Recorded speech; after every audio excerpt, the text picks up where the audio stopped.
shi daga Dahiru D-boy. Yawa ofisa, gashi nan ka shigo gashi nan. Shigo shine wannan.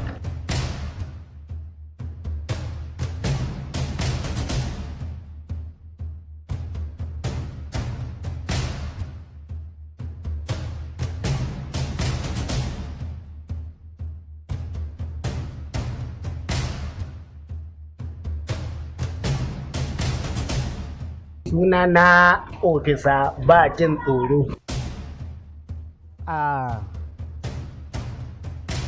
Malam, yau rana ce da aiki ya biyo ta kanka, kuma dole sai ka ba abin da aka faɗa.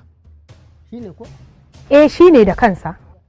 Kai ne Ɗahiru da ake ƙara yau aiki ya biyo ta kanka.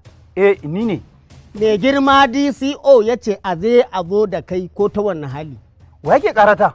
Gata. Amma bai wa Allah kewa ce. Au kana nufin ka ce baka gane ni ba? To ni ce wadda ka sa kullun na kawo kashin miya cikin gidan nan. Ka ce kuɗi na sai sun taru zaka bani. Ga dalla da kata. Nawa ne kuɗin naki? Kaman yaya nawa ne? Ka tambayi mahaifiyarka kullun sai na kawo kashin miya gidan nan. Kuma ka ce min kullun na naira 20,000 za a kawo. Na kawo na sati ɗaya kenan yau kwana 8.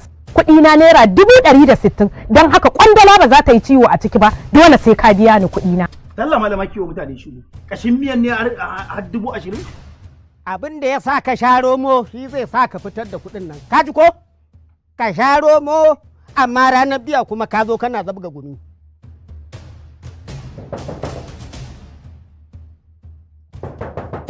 Da Allah dan annabi kai ka fito.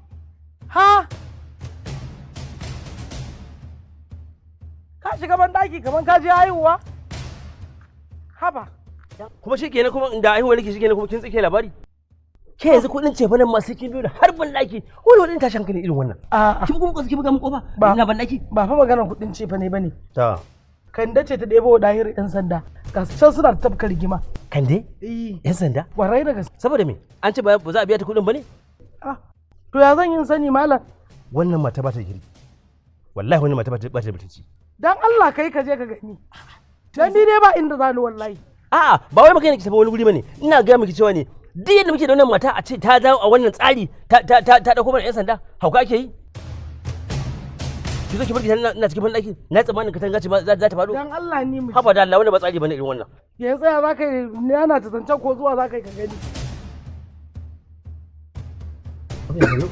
Yawa. Malama kan ne? Ofisa me ya fara ka? Ita baiwa Allah nan, bawan Allah nan ya makushe mata kuɗi, saboda haka na zo yau zan yi aiki na a gidan nan sai na kama ta. Wallahi kai baka isa ka tafi da ni ba wallahi. Yanzu Hajiya Kande da kai maki harkokin cikin na a cikin gidan nan. Dan an samu akasi kuma yan kwalabi kaɗan aka samu rashin kuɗi. Me ka wannan za mu biya ki ai. Ai wannan magana ce ta cikin gida. Ina ganin in ta hakuri za mu sasanta. Kande ki kyale mutumin ne ta ki hakuri. Kaga wannan magana wai cikin gida ka tushe magana cikin gida. Magana ta tafi titi. Bayan ta tafi titi ta shiga police station. DPO ya ji, DCO ya ji, saboda haka ka turo ni gon ya kame. Kai kuma yau sai na tafi da kai. Kai isa ka tafi da ni? Sai na tafi da kai. Wallahi ƙarya ne. Kai. Hukuma kake gaya wa magana? Ya zagi hukuma. Wallahi ya zagi hukuma. Saboda haka sai na kama ka. Wallahi ko yanke talauci aka baka wallahi ba za ka iya tafiya da ni ba wallahi tallahi. Na fi ka sabon kai, na fi ka rashin, wallahi sai in jefa shi cikin rijiyar nan baba.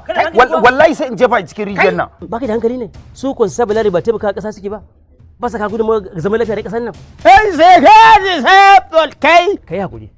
Abin da kaga zo mi wannan magana da. In je na. Ni da na zo kame kuma in zo kan da aka magana kudin ne ai ba wani abu ne. Aka magana kudi. Idan ya gudu kuma fa? Gani ku tafi da ni.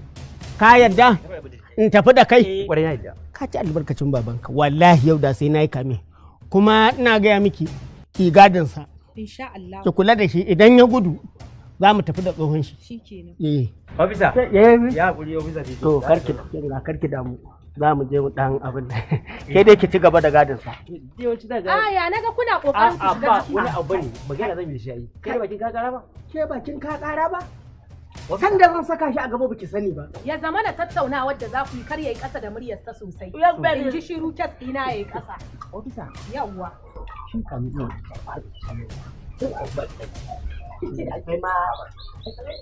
Na rantse da Allah yau ba za ka kwana a gidan nan ba. ƙarya ne wallahi. Ba ka saba ka ci na wasu ka yi ninisu ba, to wallahi nan ka taɓo daidai da kai. ƙarya kike wallahi ba inda zan je. Kin isa a daure ni? Sai na kwana? To ki sa in kwana. In ban da ke daraja. To shikenan in ban da ke darajar mace ce na rantse da girman Allah sai na yi tumutumu da ke a gidan nan. To kar ka fasa. Abin sa na kirawo ka na cika zo. Haka. Magana da kai. Kai namiji ne kai. Kuma ka san harka irin wannan ta matsalolin rayuwa. Haka. Yaro na bashi da gaskiya. Ka fahimta ko? Ya yi rashin gaskiya. To amma wani lokacin dole sai da hikima irin naku. Ni tsohon ma'aikaci ne.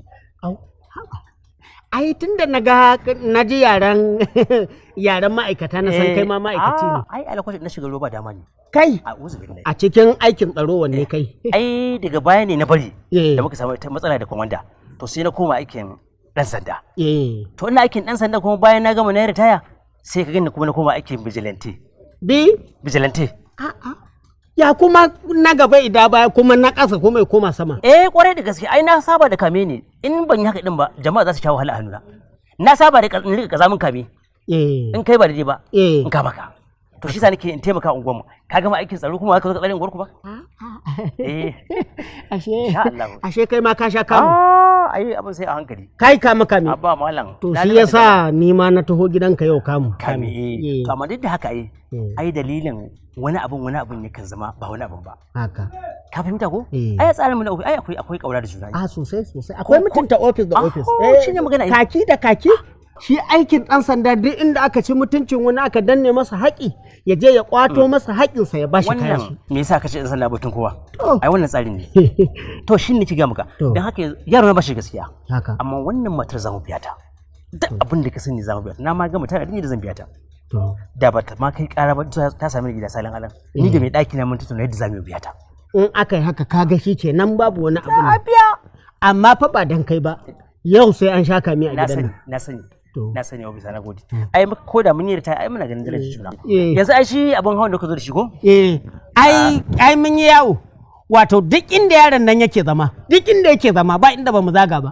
Duk inda yake zama mun bi ta gurin ko da Allah zai nufa mu haɗu da shi mu kama shi. Shi ya sa muka abin nan. To abin da ke so da kai yanzu. Ga wannan ka biya mai mashin din da